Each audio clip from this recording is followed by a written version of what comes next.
വീണ്ടും നമുക്ക് ദൈവത്തിന്റെ വചനത്തിലേക്ക് വരാം. हम फिर से प्रभु के वचन की ओर लौट कर आएंगे.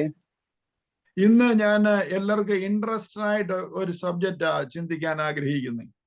आज मैं ऐसा एक विषय लेना चाहता हूं जो सब लोग उसमें रुचि रखते होंगे. ഇന്ന് ഞാൻ അതിന് റെഫറൻസ് ആയിട്ട് എടുക്കുന്നത് ലൂക്കോസിന്റെ സുവിശേഷം 19-ാം അധ്യായം 31-ാം വാക്യം. और उसके आधारित में लेने जाने वाला जो वचन है वो लूका रचित सुसमाचार 19वें अध्याय उसके 31वें आयत है. അവിടെ പറഞ്ഞ ഇങ്ങനെയാണ്, പ്രൈസ് ദി ലോർഡ്, അതിനെ അഴിക്കുന്നത് എന്തെന്ന് ആരെങ്കിലും നിങ്ങളോട് ചോദിച്ചാൽ കർത്താവിന് ഇതിനെ കൊണ്ട് ആവശ്യമുണ്ട് എന്ന് പറവീൻ എന്ന് പറഞ്ഞു. और यहाँ पर इस प्रकार लिखा गया है कि यदि कोई तुमसे पूछे कि क्यों खोलते हो तो यह कह देना कि प्रभु को इसका प्रयोजन है. ഇതിന്റെ പശ്ചാത്തലം എല്ലാം നമുക്കറിയാം. अब इसके पृष्ठभूमि क्या है अच्छी रीति से जानते हैं. യെരൂശലേം ദേവാലയത്തിലേക്ക് യേശു ഒരു കഴുതപ്പുറത്ത് പ്രവേശിച്ചു എന്ന് നമുക്ക് എല്ലാവർക്കും അറിയാവുന്ന കാര്യമാണ്. और यरूशलेम में विजय प्रवेश करने के समय में यीशु मसीह एक गधे के बच्चे के ऊपर यात्रा करने वाला एक घटना यह है. ഞാൻ ചിന്തിക്കുവാൻ ആഗ്രഹിക്കുന്നത് യേശു കഴുതപ്പുറത്ത് യാത്ര ചെയ്തതിനെ കുറിച്ചല്ല, കവിതയെ കുറിച്ച് ചിന്തിക്കാൻ ആഗ്രഹിക്കുക. और मैं आज मनन करने वाला विषय यह है कि यीशु मसीह किस जो गधे के बछड़े के ऊपर जो यात्रा कर रहे थे उसके विषय में उसी से संदर्भ में विचार करना मनन करना चाहूंगा. ഇപ്പൊ യേശുവിന് കയറുവാൻ ഒരു കഴുതയെ അവിടെ നേരത്തെ കെട്ടിയിട്ടിരുന്നു. यीशु मसीह को यात्रा करने के लिए एक गधे को पहले ही परमेश्वर ने वहां पर प्रबंध किया हुआ था. ശിഷ്യന്മാരെ അയക്കുകയാണ് യേശു, പ്രൈസ് ദി ലോർഡ്, അതിനെ പോയി അഴിച്ചു കൊണ്ടുവരാൻ. और अपने चेलों को बेचकर उन्हें कहता है कि वो उस गधे को जो बंधे हुए हैं उसे खोल कर ले आओ. ഇവിടെ ഞാൻ ഇന്ന് നിങ്ങൾ ശ്രദ്ധിച്ചു കേൾക്കണം, ചിന്തിക്കുവാൻ ആഗ്രഹിക്കുന്നത്, ആ കഴുതയുടെ ഇഷ്ടം കൊണ്ടാണോ യേശു കയറിയത്, അതോ യേശു അതിനെ നേരത്തെ അവിടെ ക്രമീകരിച്ച് വെച്ചത് കൊണ്ടാണോ യേശുവിന് കഴുത ഉപയോഗിക്കാൻ സാധിച്ചത്? और यहाँ पर आप बहुत ध्यान से ये बातों को सुनना जरूरी है. यहाँ पर देखिए कि ये गधे की इच्छा अनुसार है क्या यीशु मसीह उसके ऊपर यात्रा किया, या फिर उसे पहले से वहां पर तैयार करके रखा हुआ था ताकि यीशु उसको उसी के ऊपर सवार होकर उस यात्रा में जा सके. അവിടെ കവിതയുടെ പാർട്ടിസിപ്പേഷൻ, പ്രൈസ് ദി ലോർഡ്, അല്ലെങ്കിൽ കവിത അവിടെ എന്ത് ചെയ്തു യേശു കഴുതപ്പുറത്ത് കയറുവാൻ? और वहां पर सवाल यह है कि इस गधे ने क्या किया ताकि यीशु मसीह उसके ऊपर होकर सवार हो सके. കെട്ടിയിട്ടിരുന്ന കവിതയ്ക്ക് അറിഞ്ഞുകൂടാ ഒരു ദിവസം യേശു എന്റെ മേൽ കയറുമെന്ന്. और इस बंधे हुए एक गधा जो है ये नहीं जानता था कि यीशु मसीह एक दिन उसके ऊपर सवार होकर जाएंगे. അപ്പൊ കവിതയ്ക്ക് അവിടെ പ്രത്യേകിച്ച് റോള് അവിടെ നമുക്കൊന്നും കാണാൻ സാധിക്കുന്നില്ല. എന്നാൽ യേശുവിന് നേരത്തെ അറിയാമായിരുന്നു അങ്ങനെ കവിത അവിടെ എനിക്ക് കയറാനുണ്ടെന്ന്. परंतु ये जो गधा है ये कभी ये बात को जानता नहीं था, परंतु यीशु मसीह ये बात को जानता था कि ये गधे के ऊपर एक दिन उसे सवार होकर जाना जरूरी है. യേശുവിന്റെ ശിഷ്യന്മാർ അവിടോട്ട് ചെന്നിട്ട് കവിതയെ ഒന്ന് തൊട്ട് തലോടിയിട്ട്, കവിതേ, നിനക്ക് യേശുവിനെ ആവശ്യമുണ്ട്, നിനക്ക് അവന്റെ പുറകെ വരാൻ ഇഷ്ടമാണോ, തയ്യാറാണോ എന്ന് ചോദിച്ചോ? क्या यीशु मसीह के चेलों ने जाकर इस गधे से पूछा क्या कि ये गधा यीशु मसीह आपके ऊपर से होकर सवार होना चाहता है, क्या तुम इसका इच्छा रखते हो? യേശുവിന്റെ ആധികാരികമായ അതോറിറ്റി അവിടെ ചെന്നിട്ട് പറയുകയാണ്, പ്രൈസ് ദി ലോർഡ്, ആധികാരികമായി ശിഷ്യന്മാര് അതിനെ അഴിച്ചുകൊണ്ട് വന്നിട്ട് യേശുവിന് കയറുവാൻ ഉപയോഗിക്കുക. ആരെങ്കിലും നിങ്ങളോട് ചോദിച്ചാൽ ഈ കഴുതയെ യേശുവിന് ആവശ്യമുണ്ടെന്ന് പറഞ്ഞാൽ മതി, പെർമിഷന്റെ ആവശ്യമില്ല അവിടെ.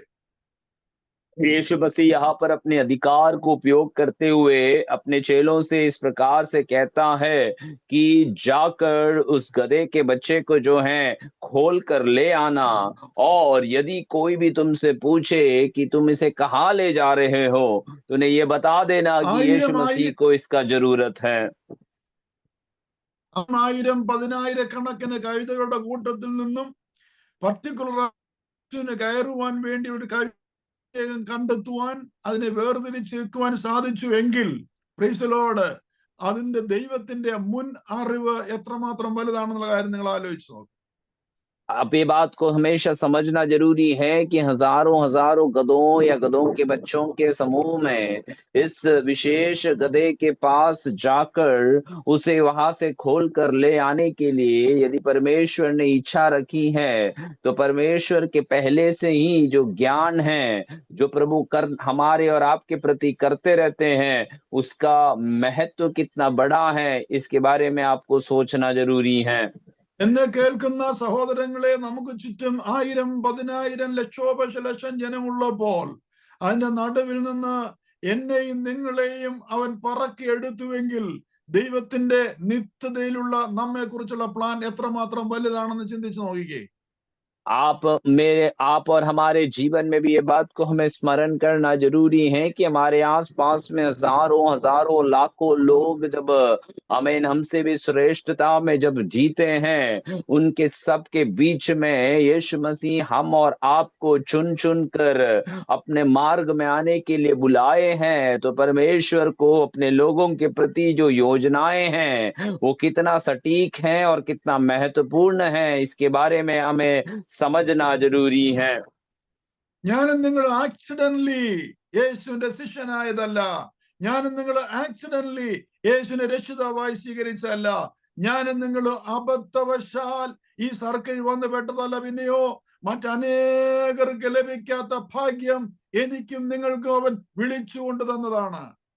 और हम और आप जो हैं अचानक से जो परमेश्वर के चेले होने के लिए नहीं था, या हम अचानक से परमेश्वर के इस मार्ग में आकर उद्धार को पाने के लिए ऐसा एक अवसर नहीं, परंतु परमेश्वर ने पहले से ही हमें चुनकर हमें अलग कर रखा है, इसीलिए हम ये प्रभु के मार्ग में आ पाए और परमेश्वर के साथ उस आनंद को हम अपने जीवन में अनुभव कर पाते हैं।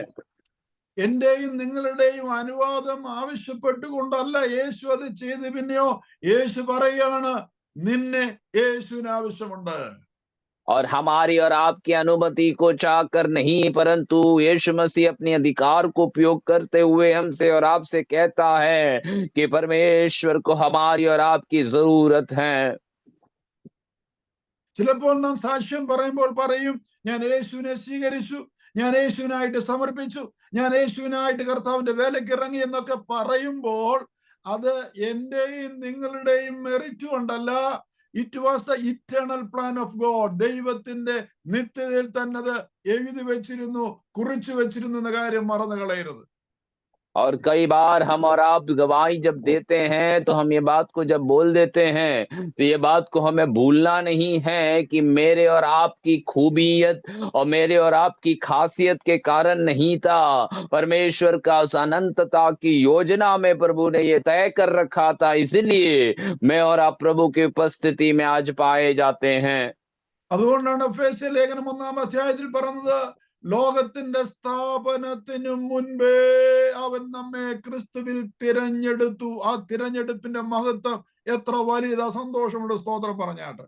और इसीलिए इफिसियों की पत्री में ये बात को हम बता पाते हैं कि दुनिया की उत्पत्ति से पहले ही परमेश्वर ने मुझे और आपको चुन लिया है, और ये परमेश्वर का चुनाव ऐसा है तो कितना महान है। आमीन। ये बात का दृढ़ भरोसा करने वाले अपने हाथों को उठाकर परमेश्वर का धन्यवाद करेंगे।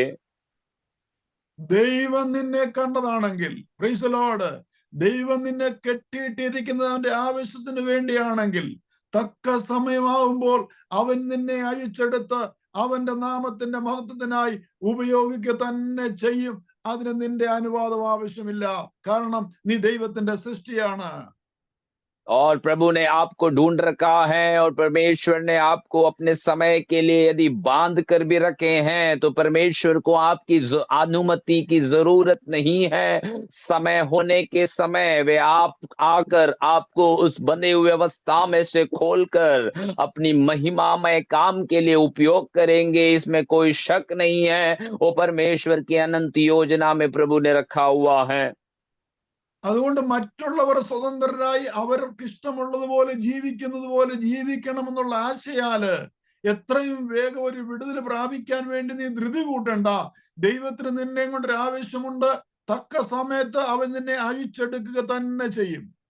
और इसलिए दूसरे लोग स्वतंत्र होने के देखते ही हम भी अपने आप को स्वतंत्र करने का एक जल्दबाजी में हम अपने जीवन को ना ले जाए, परंतु हमें जैसे बाकियों को स्वतंत्रता मिला है वैसे हमें भी एक दिन स्वतंत्रता मिलेगी। ये बात को हम अपने जीवन में अच्छे से स्मरण कर लेना है।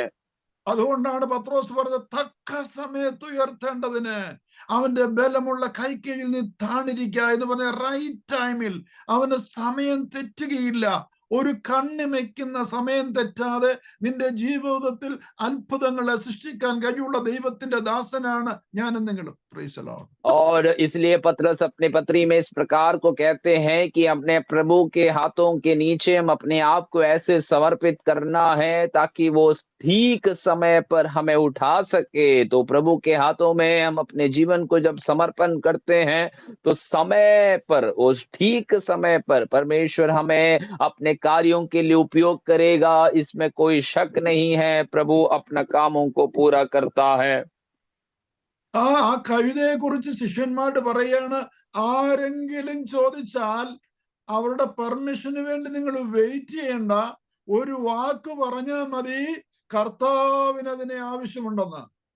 और इसलिए यीशु मसीह इन चेलों से बात को कह देता है कि यदि कोई पूछे तू इसे कहाँ ले जा रहे हैं, तो उनकी अनुमति के लिए तुम्हें इंतजार नहीं करना, परंतु उनसे इस प्रकार कहना है कि वो परमेश्वर को इसका प्रयोजन है।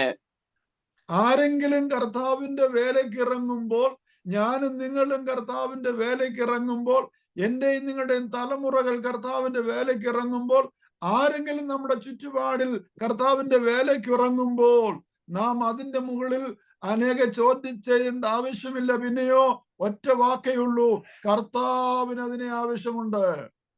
और इसलिए कोई भी परमेश्वर की सेवकाई के लिए निकल पड़ते हैं या परमेश्वर के कार्यों को करने के लिए अपने जीवन को तैयार करते हैं या परमेश्वर अपनी सेवकाइयों के लिए लोगों को बुलाते हैं, तो मुझे और आपको उसी के प्रति किसी भी प्रकार की सवाल या विमर्श करने की आवश्यकता नहीं है, क्योंकि ये बात प्रभु का वचन हमें बताता है कि परमेश्वर यदि उसे तैयार कर रहा है, उसे बुला रहा है, तो प्रभु को उस व्यक्ति से, आमीन, उस मनुष्य से प्रभु का प्रयोजन प्रभु रखता है। പത്രോസിന്റെ അടുക്കൽ ചെന്നിട്ട്, പത്രോസെ, ഞാൻ നിനക്ക് വേണ്ടി ഇത്രയൊക്കെ അത്ഭുതം ചെയ്തു, ഒത്തിരി മീൻ തന്നില്ലയോ, രാത്രി മുഴുവൻ നീ അധ്വാനിച്ചു, നിനക്കൊന്നും കിട്ടിയില്ല, ഇപ്പൊ എന്നെ കണ്ടുകൊണ്ട് ഒത്തിരി അനുഗ്രഹം ഭാവിച്ചു, എന്നെ അനുഗമിക്കാൻ നിനക്ക് മനസ്സുണ്ടോ എന്നല്ല ചോദിച്ചു. പിന്നെയോ എന്നെ അനുഗമിക്കാ, ഞാൻ നിന്നെ മനുഷ്യനെ പിടിക്കുന്നതിനാക്കുമെന്ന് പറയായിരുന്നു. पतरस के पास यीशु मसीह जाकर इस प्रकार से नहीं कहा कि पतरस, मैंने आपको बहुत सारी मछलियां दिया है या मैंने आपको बहुत सारे मदद किए हैं, इसलिए यदि तेरी इच्छा है तो मेरे पीछे हो लेना, ऐसा नहीं। परंतु बड़ी अधिकार के साथ परमेश्वर पतरस से कहता है कि मेरे पीछे हो ले, मैं तुझे मनुष्यों को पकड़ने वाले बनाऊंगा। ഒരു ശിഷ്യന്മാരെയും തിരഞ്ഞെടുക്കുമ്പോൾ അവരോട് ചെന്നിട്ട് അനുവാദം ചോദിച്ചിട്ട് എന്നെ അനുഗമിക്കാനല്ല പറഞ്ഞു. പിന്നെയോ അവൻ പറയാണ്, ഫോളോ മീ. ഒറ്റ വേർഡിൽ യേശുവിനെ അനുഗമിപ്പാനായിട്ട് ഇടയായി. एक एक चेलों को अपने सेवकाई के लिए चुनने के समय में भी यीशु मसीह उनके पीछे जाकर उनसे अनुमति नहीं लेता है या तुमको इच्छा है तो मेरे पीछे हो ले, ऐसे बातों को नहीं कहता, परंतु अधिकार के साथ यीशु कहता है कि मेरे पीछे हो ले। ദൈവത്തിന് നിങ്ങളെ പ്രയോജനപ്പെടുത്താൻ ദൈവത്തിന് താല്പര്യമുണ്ടെങ്കിൽ നിങ്ങളുടെ അനുവാദം കൂടാതെ തക്ക സമയത്ത് അവൻ നിന്നെ വിളിച്ച് വേർതിരിച്ച് അവന്റെ നാമമഹത്വത്തിനായിട്ട് ഉപയോഗിക്കുന്ന ദൈവമാണ് നമ്മുടെ ദൈവം. और यदि परमेश्वर आपको अपने जीवन में उपयोग करना चाहता है तो आपकी अनुमति के बिना ही परमेश्वर आपको उपयोग करने के लिए सामर्थी हैं, और वो प्रभु इसीलिए हमें बुलाकर अलग भी किया है। നിങ്ങൾ വേദപുസ്തകം പരിശോധിച്ചു നോക്ക്. സമയക്കുറവുകൊണ്ട് ഞാൻ വിശദീകരിക്കുന്നില്ല. ഏതെങ്കിലും ഒരു ശിഷ്യന്മാരോട് ചെന്നിട്ട് നിനക്ക് എന്നെ അനുഗമിക്കാൻ മനസ്സുണ്ടോ, ഉണ്ടെങ്കിൽ എന്റെ കൂടെ പോര്, ഞാൻ നിനക്ക് അനുഗ്രഹങ്ങൾ തരാമെന്ന് പറഞ്ഞ് വിളിച്ചു വേർതിരിച്ചില്ല. പിന്നെയോ ഒറ്റ വാക്കിൽ പറയായിരുന്നു, എന്നെ അനുഗമിക്ക് എന്ന് പറഞ്ഞ് അവൻ ഓരോരുത്തരെയും തിരഞ്ഞെടുക്കുകയായിരുന്നു. यहाँ पर आप अपने वचनों को खोलकर कहीं पर भी आप ये बात को देख ले कि यीशु मसीह जब अपने चेलों को सेवकाई के लिए चुन रहा था, तो यीशु मसीह उनके पीछे जाकर इस प्रकार नहीं कहता कि यदि तुम्हें इच्छा है तो मेरे पीछे हो लेना, परंतु यीशु मसीह अधिकार के साथ उनसे आमीन सीधी-सीधी बातें कहते हैं कि मेरे पीछे हो ले, मैं तुम्हें अपनी सेवा में उपयोग करना चाहता हूँ। ജീവിതത്തിന്റെ ഏതെങ്കിലും മേഖലയിൽ അവതാളത്തിലാകുമ്പോൾ, പ്രൈസ് ദി ലോർഡ്, നഷ്ടങ്ങളും കഷ്ടങ്ങളും രോഗങ്ങളും ദുഃഖങ്ങളും ഉണ്ടാകുമ്പോൾ ഇത് കർത്താവിന്റെ വിളിയായിരിക്കും എന്ന് പറഞ്ഞ് ഇറങ്ങിത്തിരിപ്പാനല്ല, പിന്നെയോ കർത്താവിന്റെ വിളി വ്യക്തമായി കേട്ടിറങ്ങിത്തിരിക്കുന്നവനാണ് സക്സസ് ആകുന്നത്. और जीवन के कई परिस्थिति में कई बातें जब बिगड़ जाती हैं, कई परिस्थितियां जब हमारे काबू से दूर हो जाते हैं, तब उस समय में प्रभु मुझे बुला रहा है ये कहकर प्रभु के मार्ग में आने के लिए नहीं, परंतु जीवन के हर पल में परमेश्वर की बुलाहट को अच्छे रीति से पहचान कर प्रभु के लिए अपने जीवन को समर्पित करना है, वही है सही बुलाहट का अर्थ। മറ്റൊരു നിർവാഹവും ഇല്ലാതിരിക്കുമ്പോൾ ഇനിയും സുവിശേഷ വേല ചെയ്തേക്കാന്ന് പറയാനുള്ളതല്ല കർത്താവിന്റെ വേല. और कोई और आपके जीवन में संभावनाएं ना होने के समय में, अब बाकी सारे द्वार बंद रहने के समय में अब आगे हम प्रभु की सेवकाई करेंगे, ऐसा एक काम करने के लिए नहीं है परमेश्वर ने जो सेवकाई दी है। അങ്ങനെയെങ്കിൽ എന്നെയും നിങ്ങളെയും കർത്താവ് തന്റെ വേലയ്ക്കായി വിളിച്ചെങ്കിൽ, തിരഞ്ഞെടുത്തെങ്കിൽ നമ്മൾ മറ്റ് അനേകായിരം ലക്ഷങ്ങളെക്കാൾ എത്രയോ ഭാഗ്യമുള്ളവരാണെന്ന കാര്യം ഒന്ന് ഓർത്തുകൊള്ളുക. इसलिए ये बात को हमेशा अपने जीवन में अपने स्मरण करना जरूरी है कि मुझे और आपको बाकी हजारों में से परमेश्वर ने यदि चुनकर अपनी सेवा में रखा है, तो हमारे ऊपर जो परमेश्वर की बुलाहट है वो कितना महत्वपूर्ण है। അങ്ങനെയെങ്കിൽ കർത്താവിന് നിന്നെ ആവശ്യമുണ്ട്. ऐसा है तो परमेश्वर हमें से एक एक के जीवन में आवश्यकता या चाहत रखता है। Price the Lord. അതുകൊണ്ടാണ് ഇന്ന് ഞാനും നിങ്ങളും ആയിരിക്കുന്ന മേഖലകളിൽ കർത്താവ് തിരഞ്ഞെടുത്താക്കിയിരിക്കുന്നത്.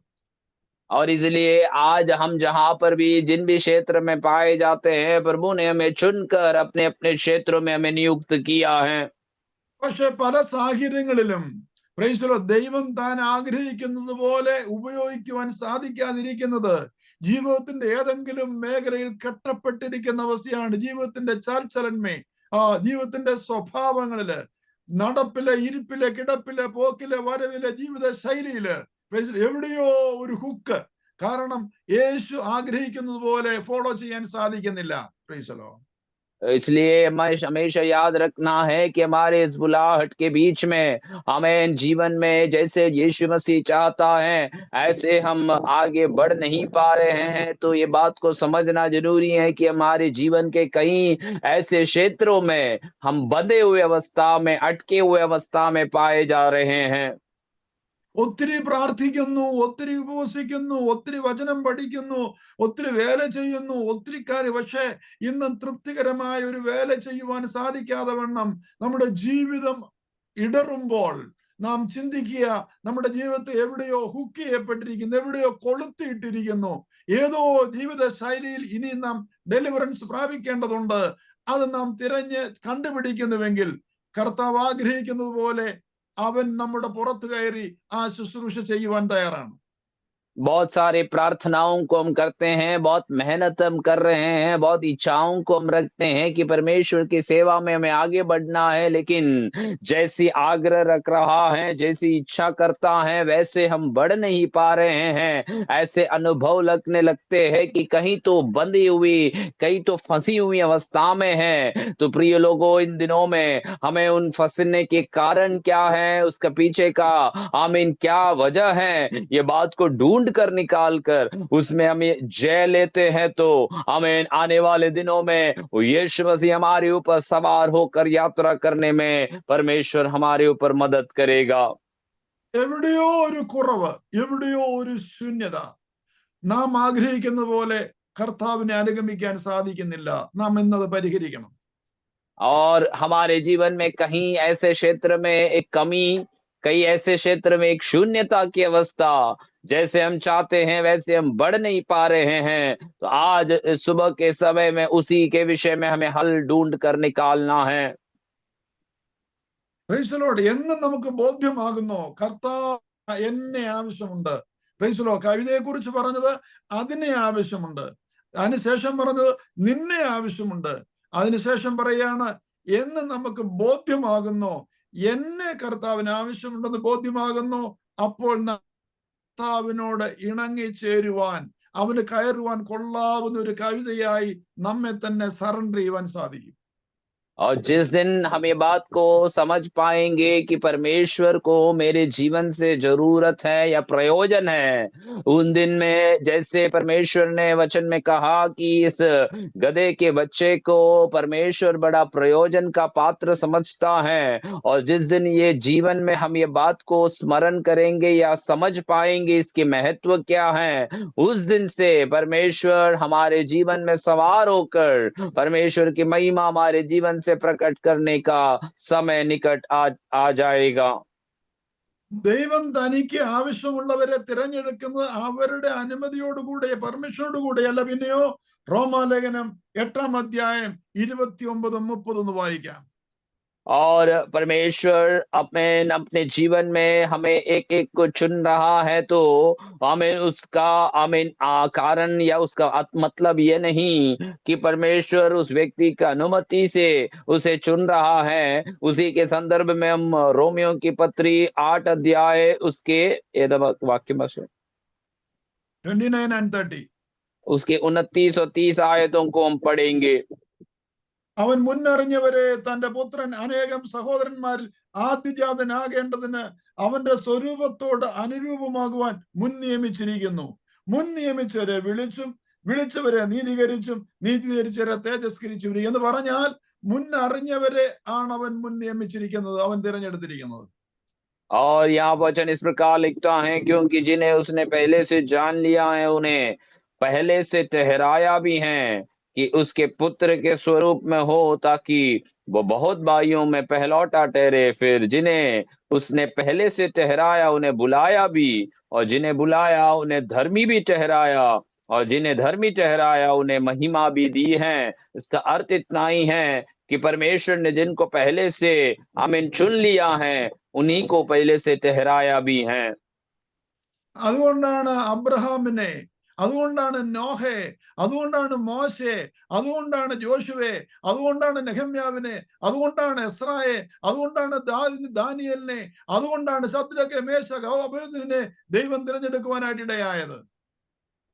इसीलिए हम बात को देखते हैं कि परमेश्वर ने अब्राहम को, परमेश्वर ने नूह को, परमेश्वर ने यहोशू को, परमेश्वर ने डैनियल को, परमेश्वर ने ऐसे बाइबल में जो भी महान पुरुषों को देखते हैं उन सब को परमेश्वर पहले से चुन लिया था, पहले से जान लिया था। इसलिए प्रभु ने अपने सेवा में उनको पहले से ठहराया भी था।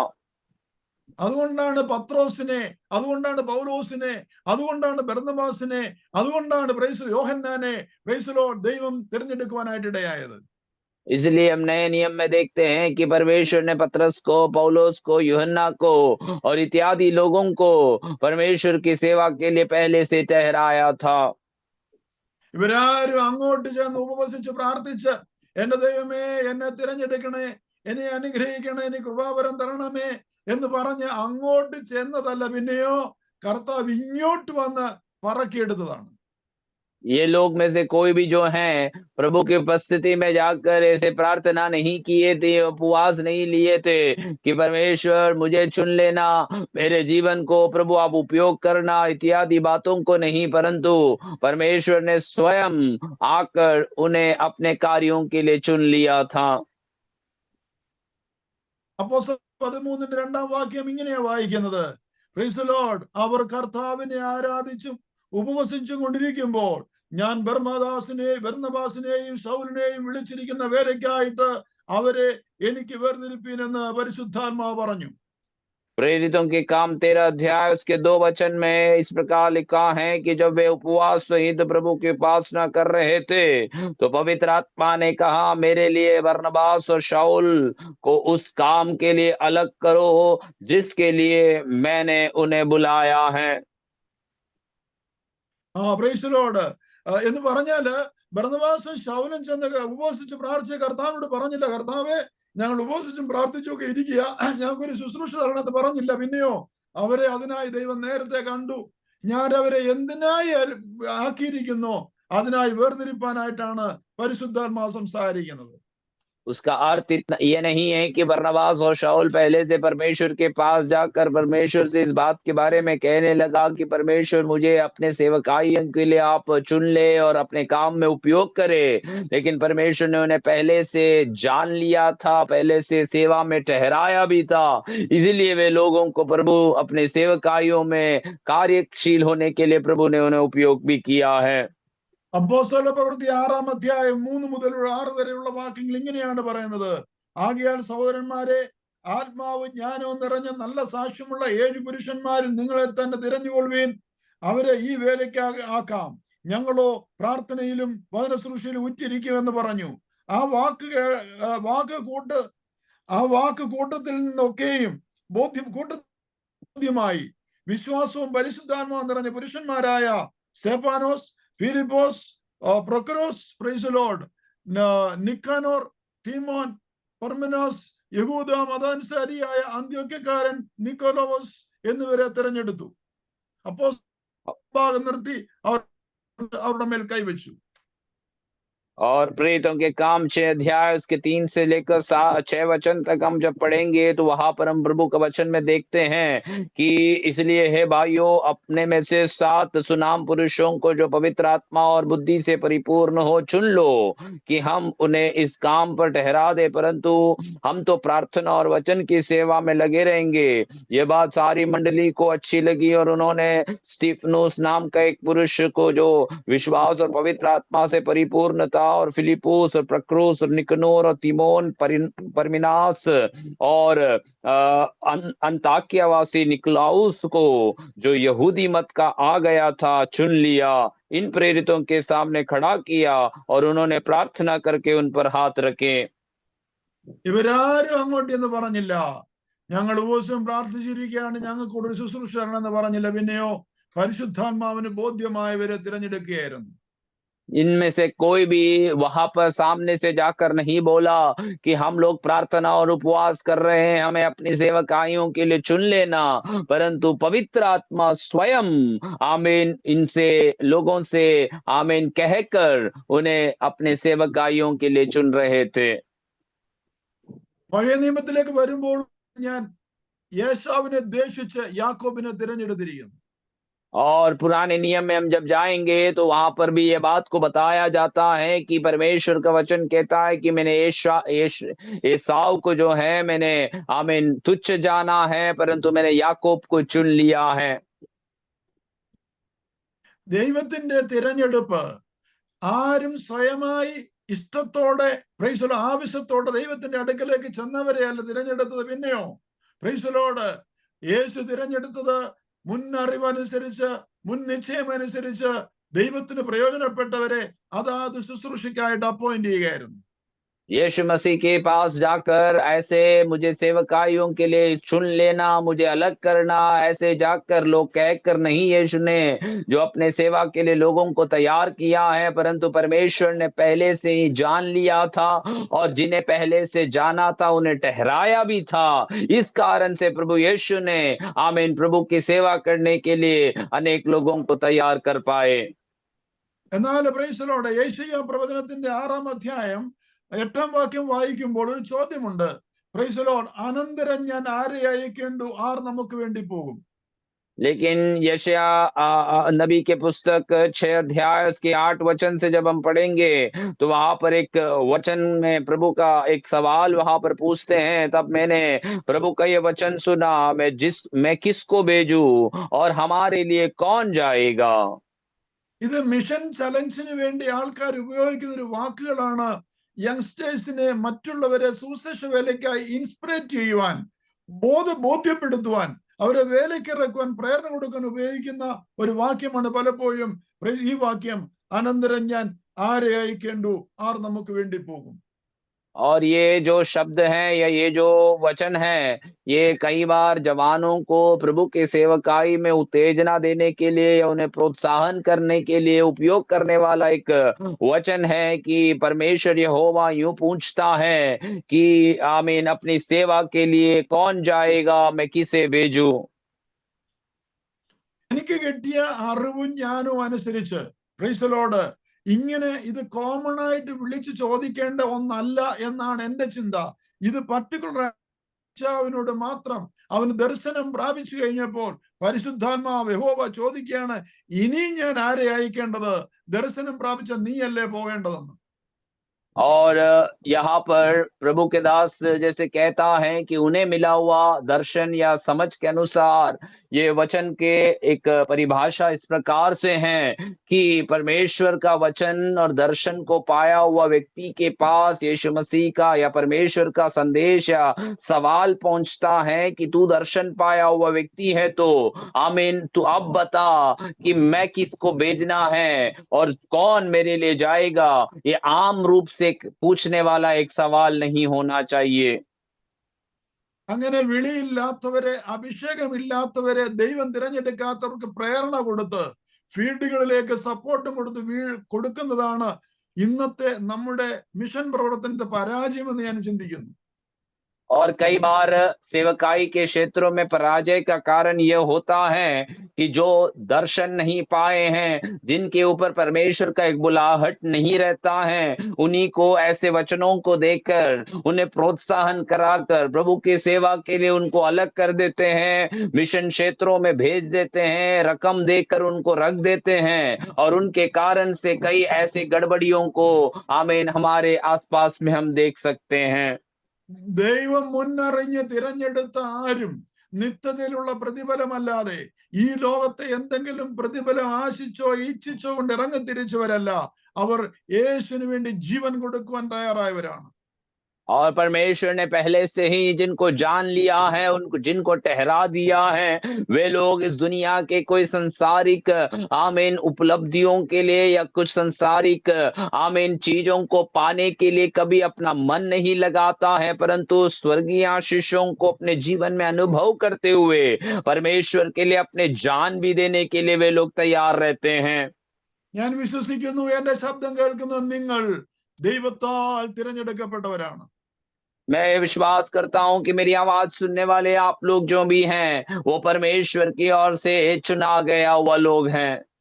അങ്ങനെയെങ്കിൽ ദൈവത്തിന് അതിനെ ആവശ്യമുണ്ട്. और ऐसा है तो परमेश्वर को उनसे प्रयोजन रखता है वो। അങ്ങനെയെങ്കിൽ ദൈവത്തിന് നിന്നെ ആവശ്യമുണ്ട്. ऐसा है तो परमेश्वर आपसे एक प्रयोजन रखता है, आपकी जरूरत उन्हें है।